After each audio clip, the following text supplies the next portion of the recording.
Bonjour à tous, Juliette Guéraud, formatrice de prise de parole en public.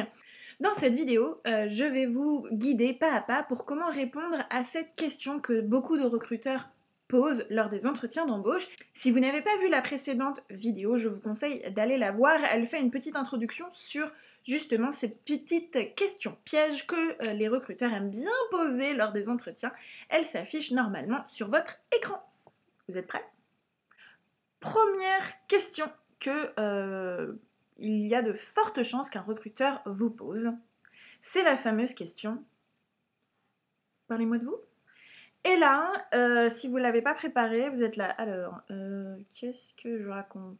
La réponse à cette question, il ne s'agit évidemment pas de faire un exposé sur votre vie. Vous n'êtes pas là pour écrire un mémoire. Alors, eh bien, qu'est-ce qu'on répond dans ces cas-là ? Bien évidemment, vous avez étudié, vous avez fait des recherches sur l'entreprise pour laquelle vous postulez et donc vous avez une petite idée de ce qu'ils recherchent. Vous avez aussi un outil très très pratique. Moi, je vous conseille de faire ça lorsque vous préparez vos entretiens.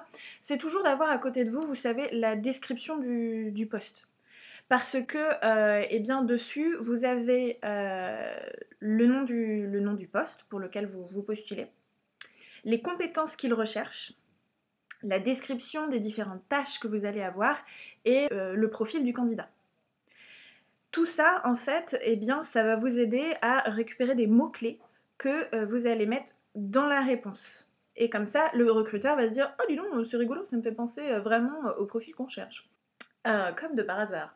Donc voilà, gardez toujours bien cette feuille avec vous, hein. Soit c'est parce que vous êtes allé sur LinkedIn ou sur Indeed ou sur Pôle emploi, sur plein de moteurs de recherche d'emploi.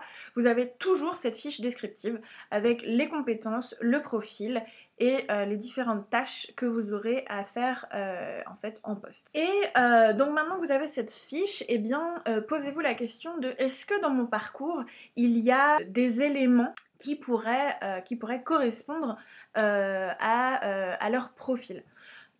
Honnêtement, choisissez 3 éléments maximum. Après, ça fait trop long, on part dans un discours bien trop long, vous partez dans un monologue. C'est pas le but, hein. Vous savez, si un entretien d'embauche fait 25 minutes, c'est un bon entretien. Donc, en 25 minutes, ça peut passer très vite. Donc, partez pas dans une réponse de 10 minutes. Par exemple, lorsque j'ai postulé pour cette entreprise de traduction il y a quelques temps maintenant, quand ils m'ont parlé eh bien, ils me disaient parlez-moi de vous, qu'est-ce que vous pouvez me dire à votre sujet, voilà, quelque chose comme ça. Eh bien, j'ai dit écoutez, j'ai fait un master en communication aux États-Unis. C'est vraiment une matière qui me passionne, hein. J'adore communiquer avec les autres. Maintenant, attention, il y avait, c'était quand même un master qui était assez difficile. Il y avait beaucoup de travaux à rendre en même temps, mais eh bien, avec beaucoup d'organisation, hein. C'est vraiment ce que nous enseigne aussi ce master, c'est être capable de très bien s'organiser. Il faut toujours être en avance et je n'ai jamais loupé une date butoir. Alors, vous allez me dire, oui, ça fait peut-être un peu prétentieux de dire ça. Eh bien, en fait, pas du tout. Parce que je viens d'établir plusieurs choses. De 1, je viens de dire que j'avais un master. Donc j'ai établi une certaine crédibilité. De 2, je viens de dire que j'avais eu mon master aux États-Unis.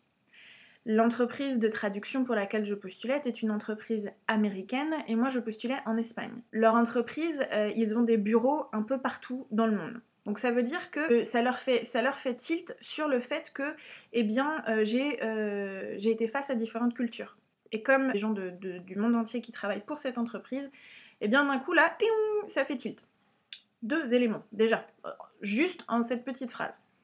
Ensuite, j'ai placé que j'étais organisée, que je n'avais jamais manqué une deadline, donc une date butoir, que j'avais l'habitude de traiter plusieurs projets en même temps. Ça fait quand même pas mal de compétences dans cette petite phrase que je viens de dire qui correspondent eh bien, à leur fiche de description. Juste cet élément, j'ai placé 5 compétences. Voilà. Donc, il n'y a pas besoin de faire des phrases, de partir dans des grands discours. Il faut essayer d'être le plus clair possible et de masquer en fait vos compétences. Dites pas je suis organisée, je travaille bien, je lis mes emails. Non. Montrez en fait, tout est insinué. Vous insinuez vos compétences. Une variante de cette question peut être aussi parlez-moi de votre expérience professionnelle. Donc ici, encore une fois, choisissez peut-être 2 ou 3 éléments, hein, pas plus, après ça fait un peu long. Par exemple, vous voyez sur la description de la fiche de l'emploi qu'il faut que vous sachiez manager une équipe, il faut que vous soyez capable de coordonner des différents projets. Et souvent, ils aiment bien mettre capable de travailler individuellement et en groupe. Cherchez dans votre expérience professionnelle 3 éléments qui vont venir appuyer ces différentes compétences que l'entreprise requiert. Donc voilà, quelques conseils pour répondre à la question parlez-moi de vous. Si tu connais quelqu'un qui est sur le point de préparer un entretien d'embauche et qui a besoin de ces petits tuyaux, n'hésite pas à lui partager cette vidéo pour l'aider dans la préparation de son entretien. Sur ce, moi je vous dis à bientôt pour une prochaine vidéo sur une autre question piège que l'on pose lors des entretiens d'embauche. La fameuse question, quelles sont vos qualités et vos défauts? À bientôt, ciao ciao!